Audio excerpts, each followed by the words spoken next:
jecha manneen barnoota bultii addaa manneen barnoota addaa jennee kan uumnee ittiin deemamaa ture. Bara 2013 asitti naannoo manneen barnoota bu'uura boruu jennu kana 20,000 ol ijaaramanii manni barumsaa bakka sodaatan utuu hin ta'in bakka daa'imman itti boo'anii itti fiigan akka ta'utti sirni barnootaa gochaa irratti xiyyeeffatee naamusa irratti xiyyeeffatee yookaan ilaalcha irratti xiyyeeffatee gara sirna barnootaatti yookaan siistama barnootaatti erga galee har'aa waggaa 4-5 guunnee jechuudha. Sadarkaa hoogganaa ittaanaa biirootti gorsaa biiroo barnoota Oromiyaa obbo Efreem Tasammaa nu waliin turtii taasisuuf eeyyamamaa ta'uu keessaniif guddaa galatooma maqaa biiroo kominikeeshiniitiin galanni koo guddaadha. Egaan bara kana hojiin qulqullina barnootaa irratti bal'inaan hojjechaa turameera. Qulqullina barnootaa sadarkaa barbaadamuun lafa qabsiisuudhaaf hojiin bara kana hojjetame maal jenname? Baroota as gabaabaa kana keessatti dhimmi barnootaa dhimmi qulqullina barnootaa xiyyeeffannoo guddaa argatee irratti hojjetamaa jira. Isa kana immoo kan gaggeessu biiroo barnoota Oromiyaati.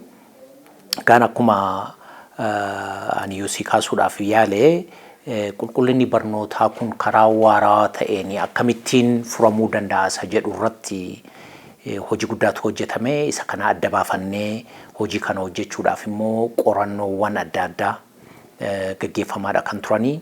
Qorannoowwan kanaan furmaanni dhufuu qabu jedhamee rekommendeeshiniiwwan kennaman irratti tarkaanfii fudhachuu erga jalqabnee bubbullee jirra. Egaa tarkaanfii kana keessaa akkuma beekamu barnoonni qulqullaa'uudhaaf galtee isa barbaachisa. Galteen kun immoo gara gochaatti jijjiirama.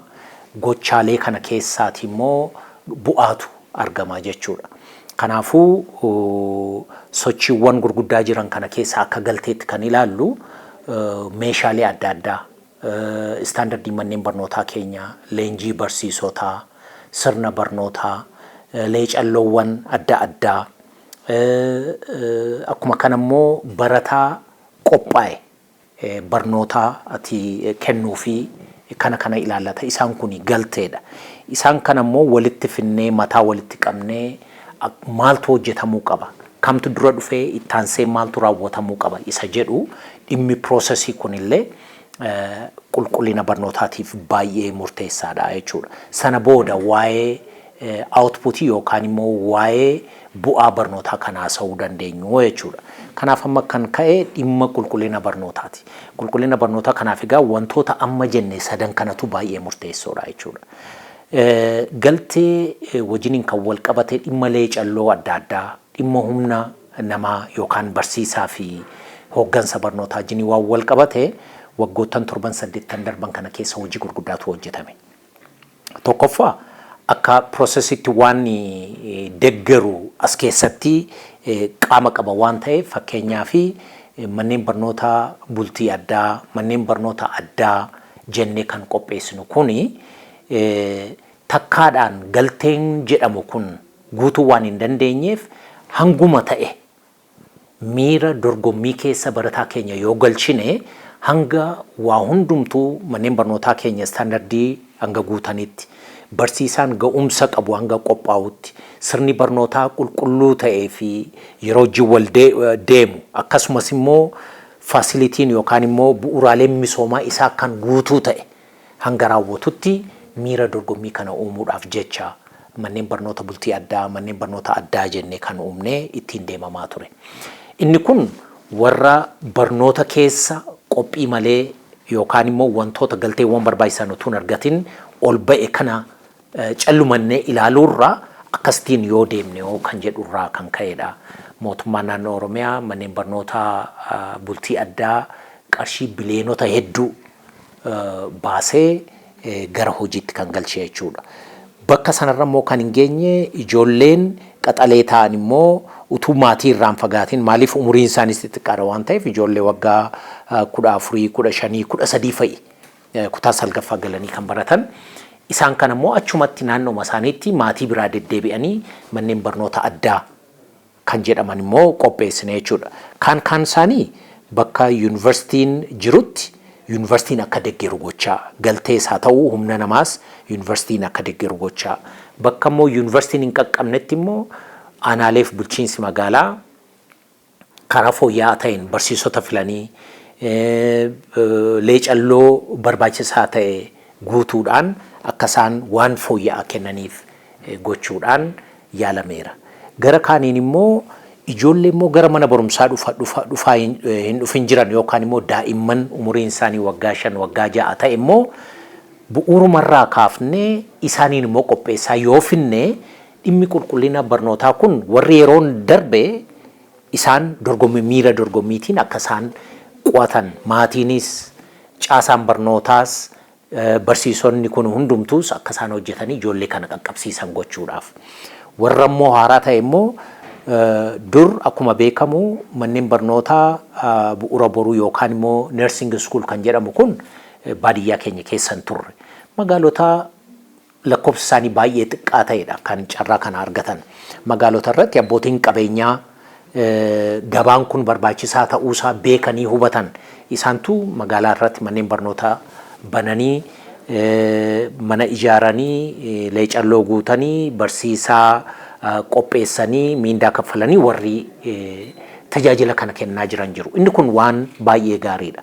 Garuu immoo mootummaanis bu'uura boruu banuun baay'ee murteessaa ta'ee argame 2013 asitti naannoo manneen barnoota bu'uura boruu jennu kana 20,000 ol ijaaramanii barattoota miliyoona 2.4 ol bara 2018 kana barsiisaa baanee jechuudha.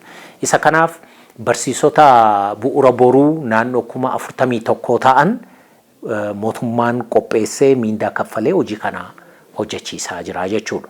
Kun egaa sandwich program qulqullina kana eegsisuudhaaf karaa gubbaa warra bu'uura boruu keessan bahin kana miira dorgommiitiin warra immoo reefuu carraa barnootaatti dhufan daa'imman waggaa 5-6 kan immoo baadiyyaa keenya keessaa kaafnee qubee akka adda baafatan lakkoofsa akka adda baafatan jecha uumuu akka danda'an barumsi maal akka ta'e barsiisaan eenyu akka ta'e manni barumsaa bakka sodaatan otoo hin ta'in bakka daa'imman itti boo'anii itti fiigan akka ta'utti hojiin akkasii hojjetamee kun egaa galtee qulqullina barnootaa ta'aa jennee hojii hojjetamaa jirudha akka waliigalaatti. Gara kaaniin barsiisaan galteedha jedheera jalqaba irratti. Barsiisaan galteedha kanaafuu barsiisaan fedhii fi ga'umsa qabu fedhii kaka'umsa akkasumas immoo qophii barbaachisaa guutuu ta'e kan qabu immoo akka gara siistama barnootaatti akka inni galuu fi hojii gurguddaan hojjetameera. Akkuma beekamu bara 2011 dura barsiisaa sadarkaa tokkoffaa jedhamee kan waamamu barattoota kutaa 10ffaatii ba'anii yookaan immoo preparaatorii galuu dadhabanii hafantuu dorgomee warri kaanis dorgomuu danda'u dorgomanii leenjii waggaa 3 kolleejii keessatti fudhataniiti barsiisaa kan ta'an. Umuriin isaanii ijoolleen kun yeroo barsiisummaaf leenjii jalqaban umurii waggaa 16-17 irra ijoollee jirtudha jechuudha. Isaan kun leenjii fudhataniiti gara barsiisummaatti bobba'u jechuudha. Ijoolleen kun maatii irraa fagaatanii umurii waggaa 18 gadiin jechuudha. Ofii isaanii jiraachisanii kolleejiin maatii irraa fagoo waan ta'uuf jechuudha. Ofii isaanii jiraachisanii itti gaafatamummaa guddaa of jiraachisuu, ofiin mana kireeffatanii, ofiin nyaata dhugaatii isaanii qopheessanii, ofii isaanii bulchanii, yeroo isaanii maneejii godhanii of bulchanii jechuudha. Kana godhaniiti. Isarratti immoo dabalataanii ogummaa baay'ee guddaa ta'e, ogummaa haadhoo ogummaawwan biraa ta'e immoo leenji'u jechuudha. Inni kun waan baay'ee ulfaataa ture jechuudha. Barsiisonni kun mana kireeffatanii hawaasa keessatti mana kireeffatanii deddeebi'aniiti kan leenjii kana fudhachaa turan. Kun hanqina guddaa ta'uu isaati qorannoon keenya kan argisiise jechuudha. Biiroo Barnoota Oromiyaatiin qorannoon gaggeeffame kan argisiisu kun hanqina guddaa qaba. Qulqullina barsiisaa irratti haala mijataan bakka hin jirretti barsiisota keenya yookaan immoo kaadhimamtoota barsiisota haala hin taane keessatti leenjisuuni qulqullina barnootaa irratti dhiibbaa qaba jennee waan amanneef isa kana tokkoffaa umuriidhaan namoota bilchaatan yoo xinnaatee mana barumsaa keessa waggaa 12 kan ture umuriin isaa yoo xiqqaatee waggaa 18 kan guute ogummaa barsiisummaa akka leenji'uuf murteessee jechuudha manaajmentiin biiroo barnoota Oromiyaa. Kanaafuu ijoollee yookaan immoo barattoota kutaa 12ffaa xumuran qabxiin isaanii fooyya'aa kan ta'e dorgomsiisnee gara siistama barnootaatti galchuun erga jalqabamee har'a naannoo waggaa 7-8 jechuudha. Gara kaaniin immoo sirna barnootaati. Sirni barnootaa kana dura ture sirna barnootaa akkasumaan waan qomaan baratamu theorii jechuudha. Waan qomaan baratamu duwwaa irratti kan xiyyeeffate, beekumsa duwwaa irratti kan xiyyeeffate, ogummaa kan hin qabne, ilaalcha irratti kan hin xiyyeeffanne ture. Amma inni kun akka fooyya'u ta'e sirni barnootaa gochaa irratti xiyyeeffatee, naamusa irratti xiyyeeffatee yookaan ilaalcha irratti xiyyeeffatee gara sirna barnootaatti yookaan siistama barnootaatti erga galee har'a waggaa 4-5 guunnee jechuudha. Egaan isaan kun galteewwan gurguddaa qulqullina barnootaa kanaaf gumaachuu danda'u jedhamee akkuma biyyaattiyyuu jalqabee hojii keessa jirudha jechuudha. Egaan gara kaaniin immoo akkaataa dur qormaatni kan kutaasa ta'u kan biyyaalessaatti gaggeeffamu rakkoo mataa isaatii qaba ture. Jechuun imaammanni bulchiinsa qormaataa akkasumas immoo imaammanni darbiinsa qormaataallee haaraan ba'ee hojiitti galee jira jechuudha. Promotion policy akkasumas immoo exam administration policy warri jennu kun waggootan 4-5 darban kana keessa jijjiiramanii hojiitti galuun kun ammas hojii hojjechaa jirrudha. Kana jechuun kana dura qormaata biyyaalessaa akkasumas immoo qormaata naannoo kan kutaa 6 kan kutaa 8 ijoolleen manuma barumsa keessatti baratan keessatti qoramuun kuni wantoota aadmale ta'an gara sirna barnootaa keessa galchee jira yookaan immoo siistama barnootaa keessa galee jira. Maalinni barataa baay'ee dabarsuudhaaf fedhii qaban irraa kan ka'e namoonni ijoolleen akkuma walirraa hojjettu walitti dhiisuu walirraa akka isaan galagalchan kun immoo hanna akkasumas immoo qulqullina barnootaa irratti dhiibbaa guddaa kan fidedha jechuudha.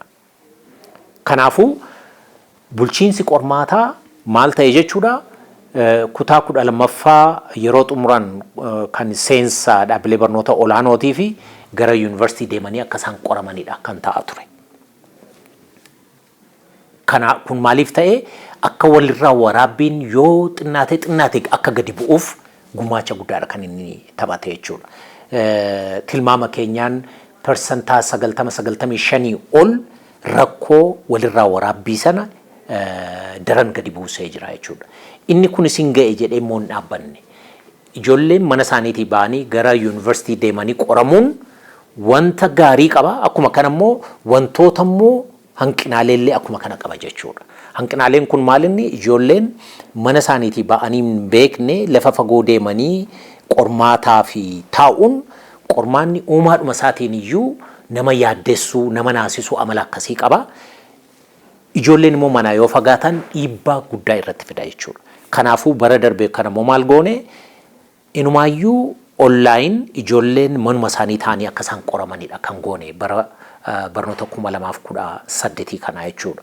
Isa kanaan yoo xinnaate ijoolleen persentaa naannoo 60tti dhiyaatu mana isaaniitti kan isaan qoraman. Utuu mana isaaniitiin hin bahin yookaan immoo aanaa isaanii keessaa utuu hin bahin achumatti akka isaan qoraman ta'eera. Tokkoffaa online qoramuun isaanii kuni wantoota baay'eedhaaf advanteejii qaba. Walirraa waraabuun hin danda'amu. Hannaaf mijataa miti. Maaliif qormaatota hedduutu achitti gaggeeffama waan ta'eef ijoolleenis immoo durumaaniyyuu qophii qabu. Walirraa hojjechuun hin danda'amu jedhanii dubbisuu qophaa'uu irratti xiyyeeffannoo kennaniiru. Maatiinis hojiidhuma kana hojjeteera. Hawaasni mana barnootaas haaluma wal fakkaatuun ijoolleen isaanii akka darbaniif hojii guddaa irratti hojjechaa turanii jechuudha. Kanaafuu imaammanni bulchiinsa qormaataa kun haala kanaan fooyya'eera kan biyyaalessaa.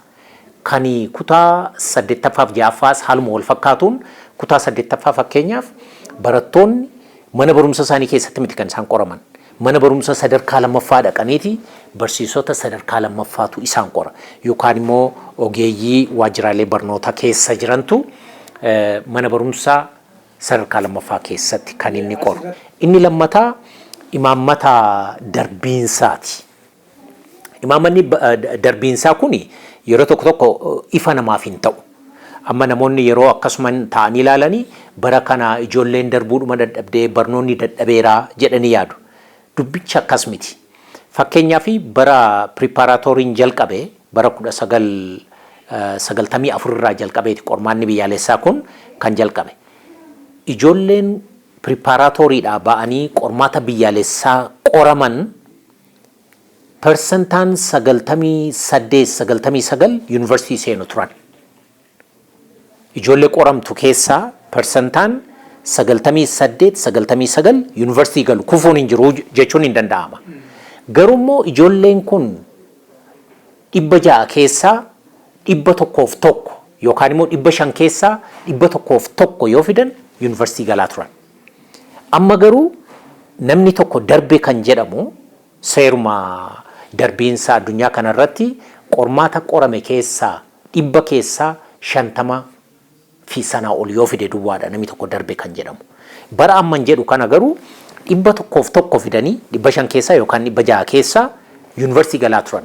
Yeroo sanatti hundumti keenya harka rukunneerra taanaan ijoolleen keenya darbiteenne tokkoffaa imaammanni bulchiinsa qormaataa sun ijoollee walirraa hojjechuun sun jira.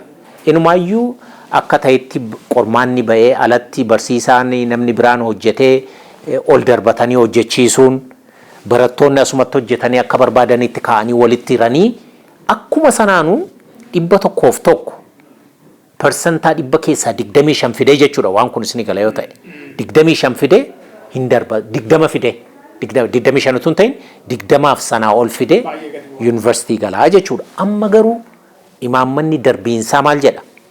12ffaas haa ta'u kutaa 8ffaas haa ta'u 6ffaa barataan tokko darbe jedhamee kan yuunivarsiitii galu yookaan immoo kan kutaa 9 galu yookaan immoo kan kutaa 7 galu yoo persentaa 50 fi sanaa ol fide qofaa jedha. Egaa yeroo sana darbeera inni harka rukunnee amma immoo kufeennee gaddina taanaani rakkoo hubannoo kanaa ta'uu danda'a jechuudha. Kanaafuu imaammanni darbiinsaallee amma jijjiirama guddaa qaba.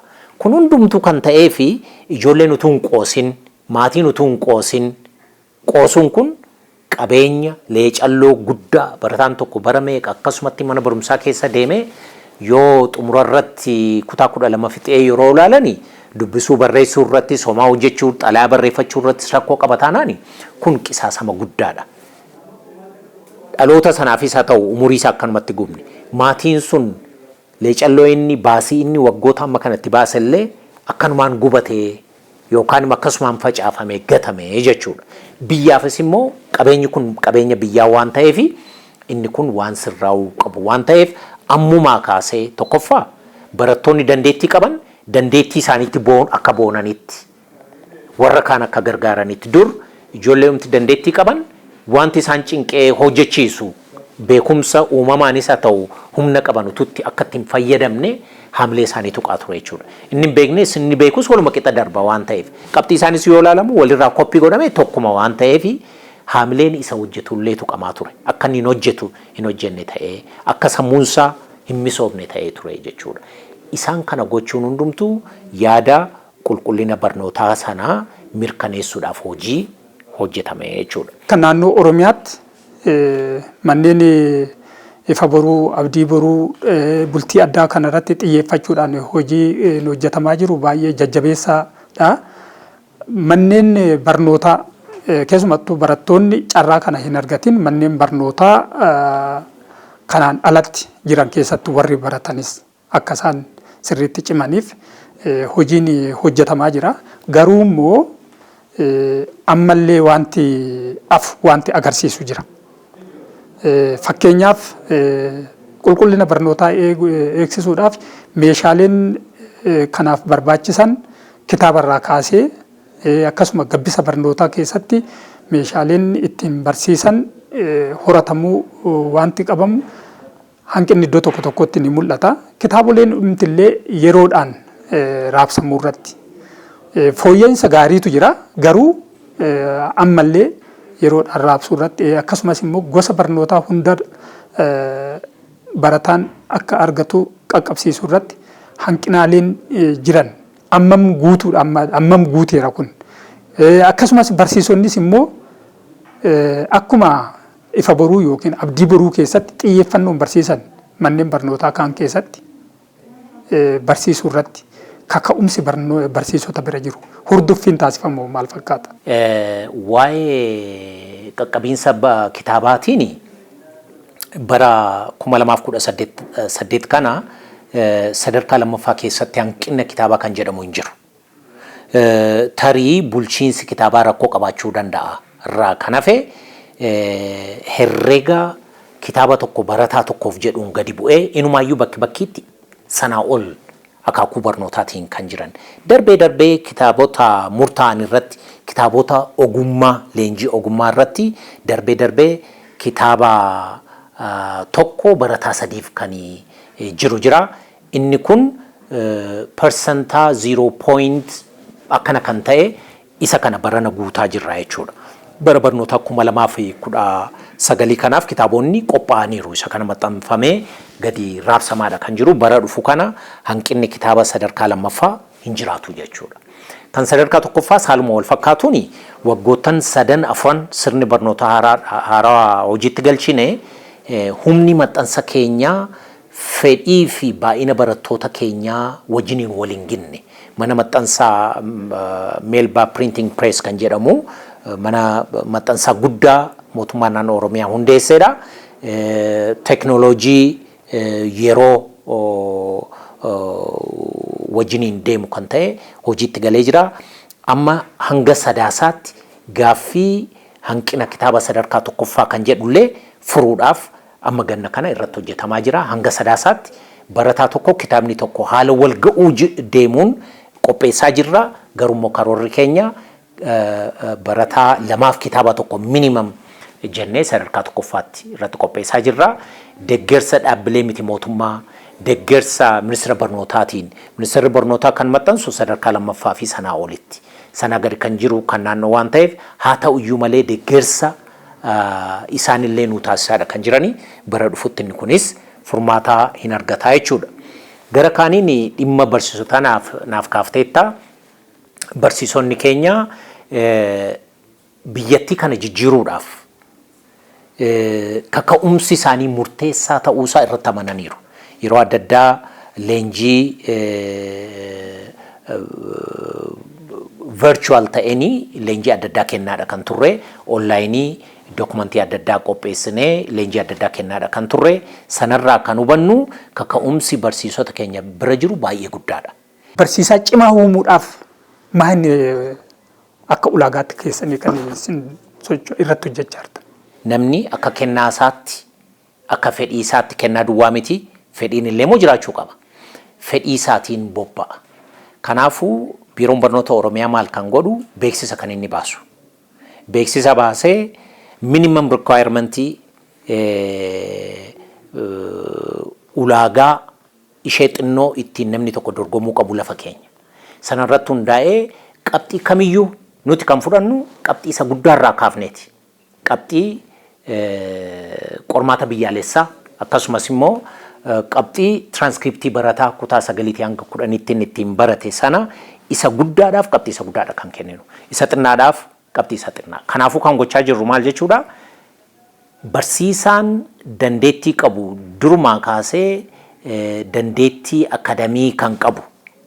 Isarratti dabalataadhaan interviyuu adda addaan qopheessinaa. Fedhii qabaachuusaa, ilaalcha inni dhala namaaf qabu, ilaalcha inni daa'immaniif qabu kanallee interviyuu irratti adda baafanneeti kanii gara ogummaa kanaatti galchinu jechuudha. Kanaafuu kaayyoon biiroo barnoota Oromiyaa ogummaadhaanis, dandeettiidhaanis, fedhiidhaanis nama sadarkaa olaanaa irra jiru duwwaa malee isa xinnaa fudhachuudhaaf kaayyoo hin qabnu. Ulaagaan dorgommii keenyaas kanumaa jechuudha. Kanaafuu isa kana hundumaa karaa adda addaa barsiisaan fooyyee qabu lammiin filatamaa ta'e akka gara barnootaatti dhufuudha kan nuti hojjechaa jirru.